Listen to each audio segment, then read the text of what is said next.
Good afternoon. Welcome to Haynes Church and to this marvelous concert this afternoon. This program is a part of the Gaul concert series that is sponsored by our church each year.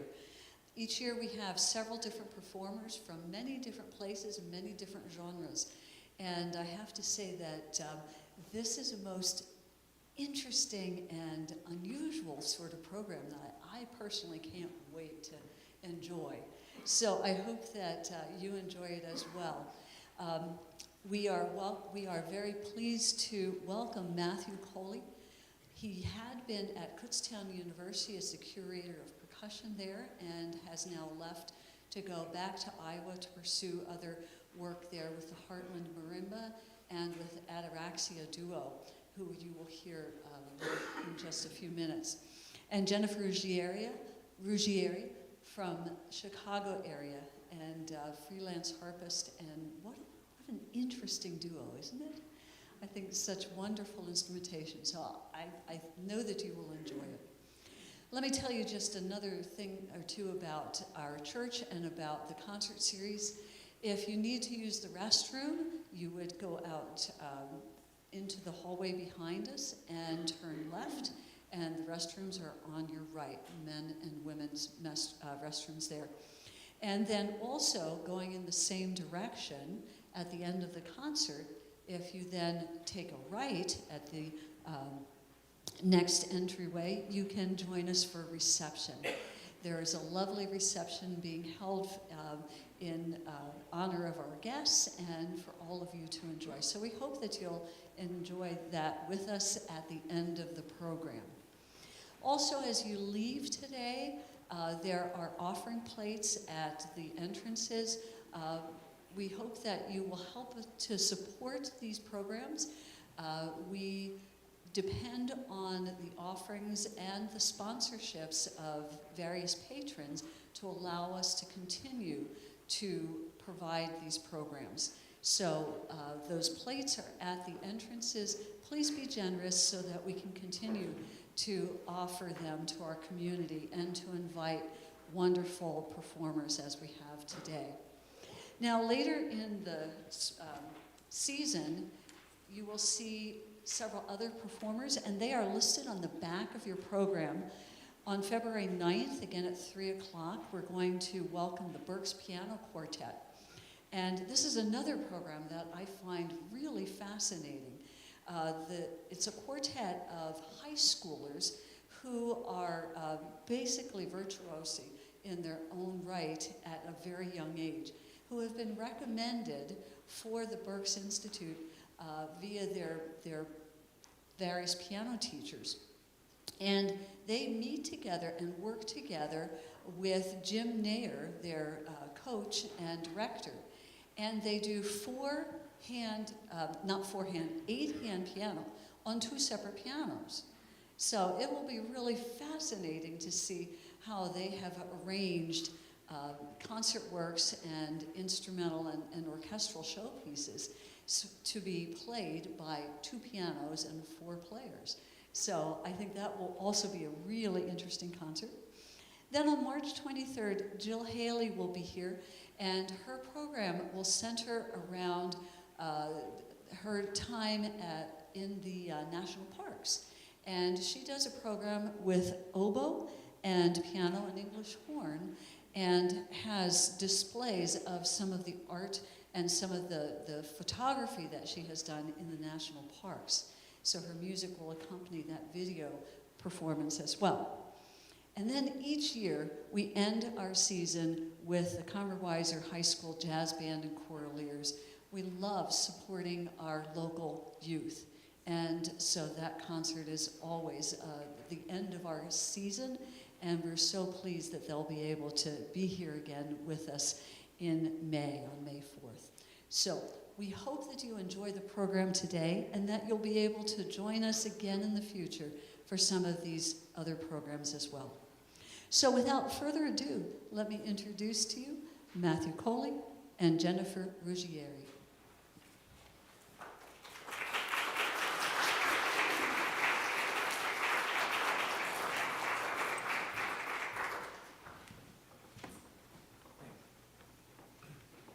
Good afternoon, everyone. Sorry about that. Thank you, Marie, for the introduction.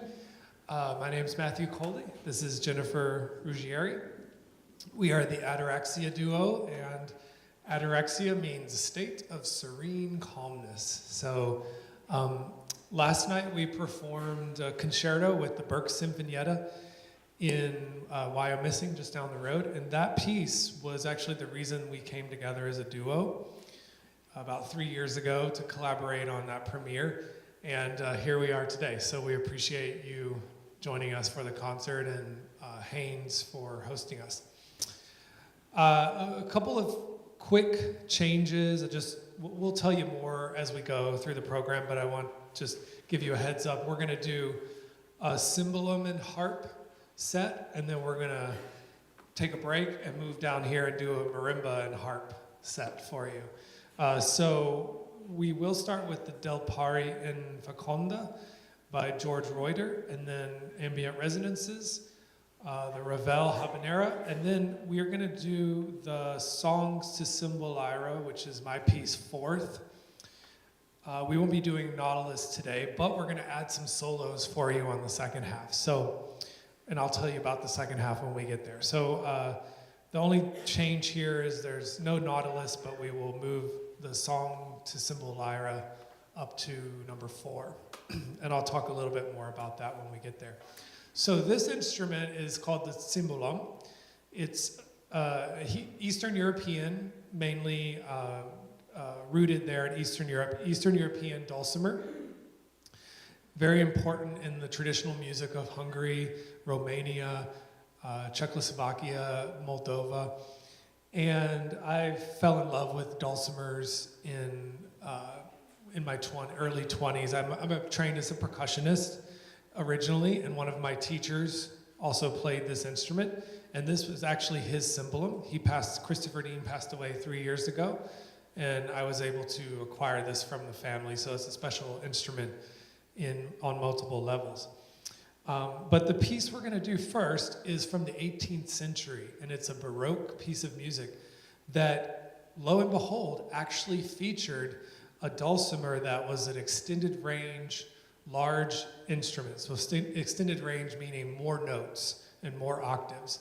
So you were able to get some of the low bass and high treble on that instrument. It was called a pantalon in the 1700s. And George Reuter der Junger wrote several pieces with vocalist and pentalon. And so this is kind of it's definitely an adaptation of one of his pieces.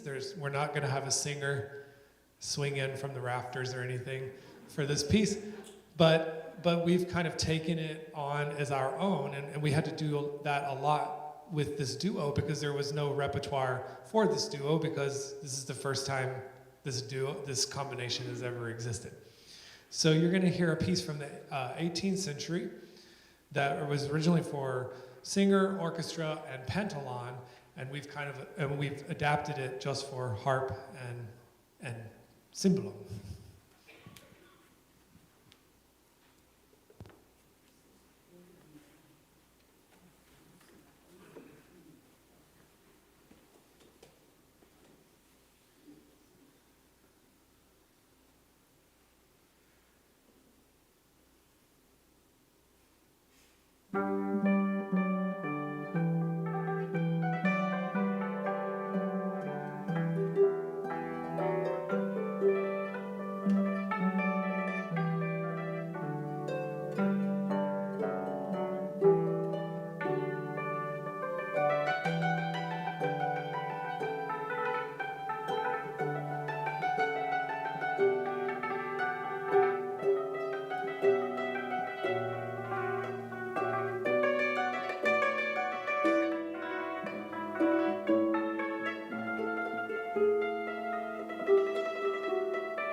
Thank you. Okay, so we're going to move from the 18th century right into the 21st century with this next work. And as you remember, I said, we had to get creative with developing our repertoire for this duo. And so the next work is originally for marimba and vibraphone. And it's one of my favorite marimba and vibraphone mallet percussion duos. Performed it as an undergrad many times and through the years. And when we started our duo, I thought, ooh, this might be a good chance to give it a new kind of existence, a new life. So, Ambient Resonances, Echoes of Time and Echoes of Place. We're doing the second movement of Ambient Resonances is by Peter Klatzow, and he has since passed, but he was also, interestingly, South African composer, and the piece I was telling you about that we performed last night was also by a South African composer. So, some interesting correlations there, but. Yeah, so this is a contemporary piece of music, very much ethereal, lots of beautiful harmonic directions and combinations, but not your standard harmonic direction and combinations that we are used to, and it was exhibited in that last piece. Being in the 21st century, you get kind of a bitonality that's going on in this next work. And so really, contemporary music is all about your own interpretation. It's the music of our current day. So however you feel it makes you feel is correct. There's no one way that's the definitive answer here. So the composer gives you a little bit of a start with the title, Ambient Resonances, Echoes of Place. From there, we're going to let you run with it, let your mind run with it. And while I'm at it, do you want to talk about the Ravel at all? Yeah.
Try not to yell. Okay.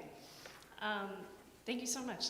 Next piece is by Maurice Ravel, composer you're probably mostly familiar with, French impressionistic composer. So this piece the original instrumentation escapes me, but I think it was probably just piano and voice. But the solo instrument has been flute, violin, I've heard clarinet, now cymbalum.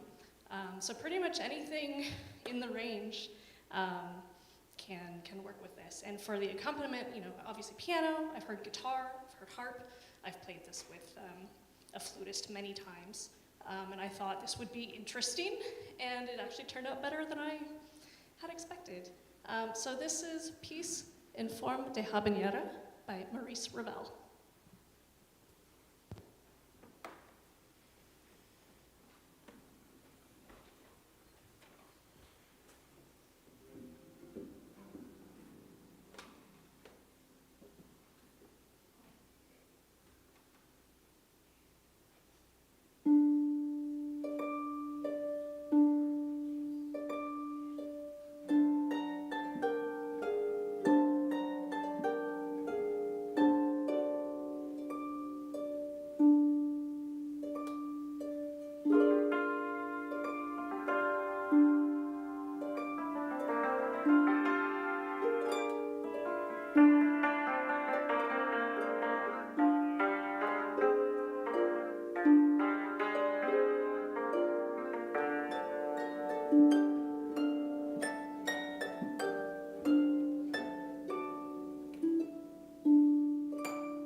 While Matt is touching up his tuning, I'm going to tell you a little bit more about what he's tuning. So not only does he have just an incredible number of strings, all on this cymbalum, but each individual pitch contains like 3 to 4 different strings. So he has to tune every individual pitch like 3 to 4 times. And I will never complain about tuning this ever again.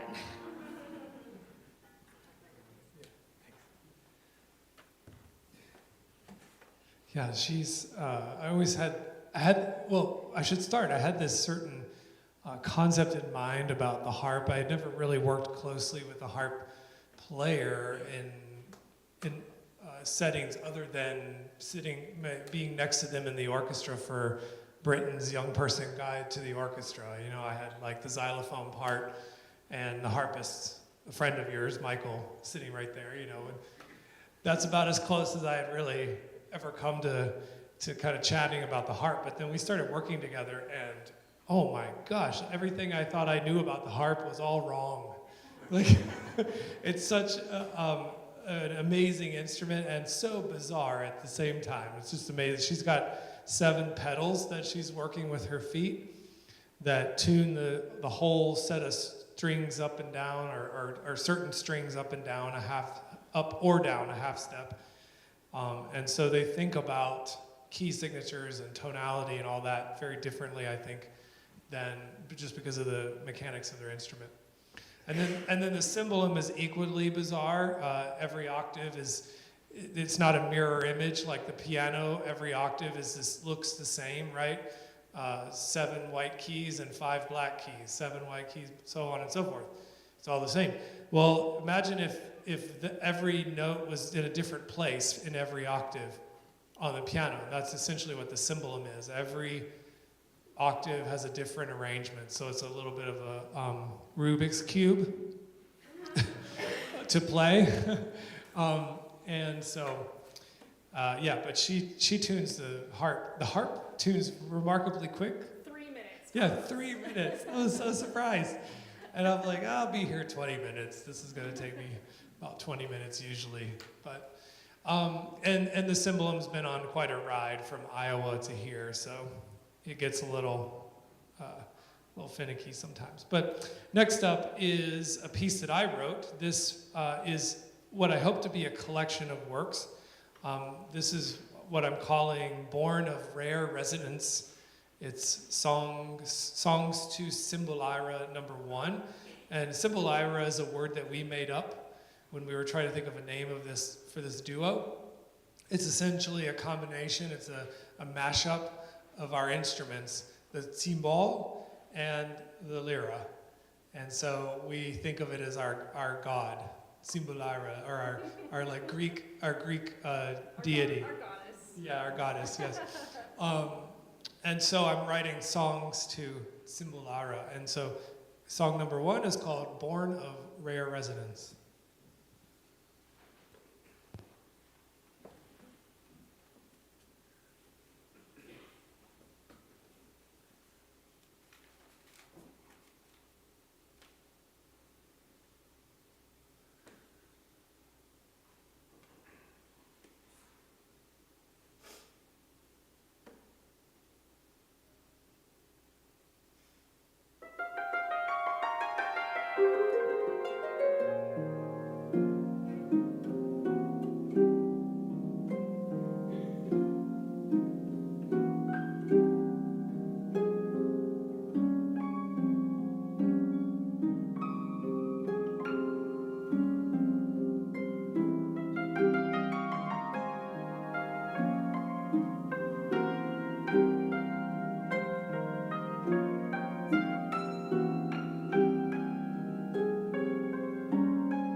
Check. There we go. Thank you. We're going to take a pause for a moment and switch locations, do a set change, and then we're going to do the marimba and harp half. I almost said marimba and cymbalum. I was like, well, I don't know if Jen wants to play cymbalum today. But for the second half, we're going to perform Green Path, and then we're going to add a couple of solos for you, and we'll talk about those when we get there. And then the dance movements, Danse Sacrée and Danse Profane by Claude Debussy, and then we'll close with Querido Amigo by Ney Rosario. So about a 5-minute break. We'll see you back here.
and are able to see over the top. So we're going to do, right now we're going to do as a duo, Green Path, and this is arranged by Jennifer Ruggieri, and it's actually music from a video game, but it's really gorgeous and luscious music, so it's appreciated by everyone. And then we're going to do a couple solos. I will tell you about mine, and then I'll let Jen tell you, and so we can just go straight through that part of the program. I'm going to perform a tango. It's called Por una Cabeza, and it's by Carlos Gardel, and it's an arrangement that I did. It's originally Carlos Gardel, famous tango composer, guitarist, and originally there was also, there's a vocal part to it, but I've done an adaptation for solo marimba. And the title means by a head, and it references horse racing, when a horse wins by the width of its head. Por una cabeza is the phrase. And then I'll let Jen talk about her solo. I'm going to play a piece called Panacea, which is also from a video game. I don't know how many people in this room play video games, so, but it's not important. The video game has a bit of a reputation, I think, among people who've never played them. But for the past few years now, it's had its own category at the Grammys. There's incredibly beautiful and complex and artistically elevated music being written specifically for video games. And I have, aside from my very serious classical journey, as you can see some of it with Matt, these very serious pieces that we do, I love finding little gems from these games. And this was a fully orchestral score, and I've boiled it down. I play it as a harp solo as well, but it works really well with harp and percussion. Anyway, my solo is called Panacea, and I'm not even going to describe it. It is the title, and it's composed by Richard Vreeland. But for now, Green Path from Hollow Knight.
hello.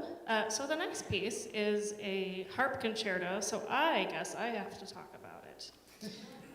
It is the Debussy Dances by French Impressionist composer Claude Debussy.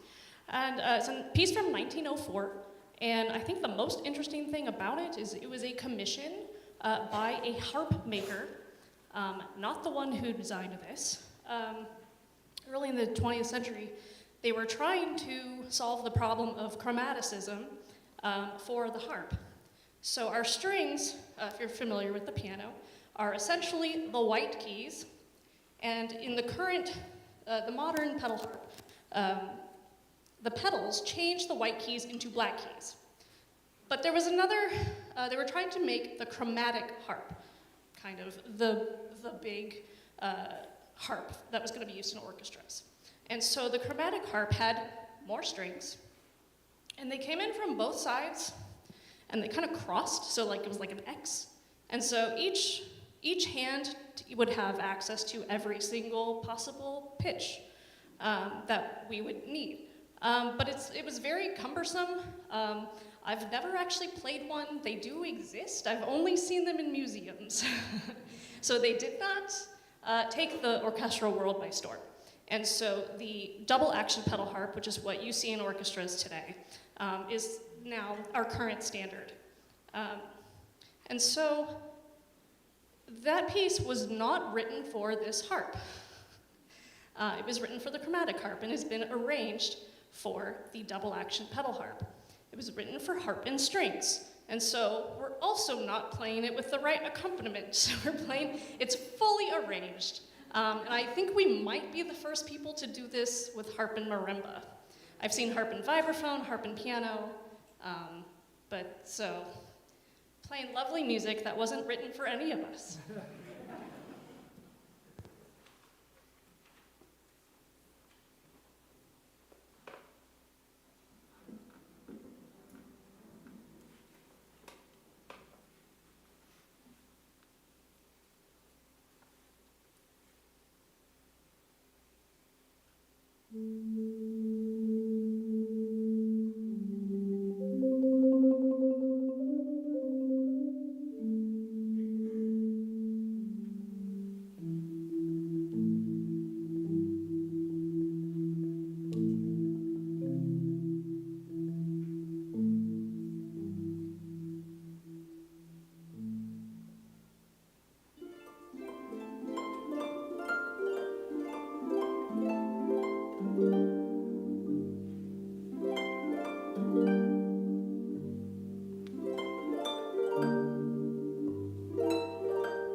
Okay, this is the last piece on the program, and we want to thank you for being here with us today and St. John's Haynes Church for having us. It's been a pleasure, and it's a wonderful space for marimba and stringy things.